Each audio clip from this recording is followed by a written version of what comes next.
magsasabi niyan na kailangan mo ng gynecologist. 270 days na valid ang visa mo, mandatory po talaga na may health insurance ka nandito. Sa parental leave ka, tumatanggap ka ng parental allowance. Wala ka nang matirahan kasi buntis ka, manganganak ka.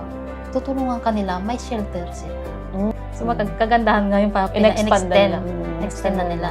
Tapos nabubuntis dito.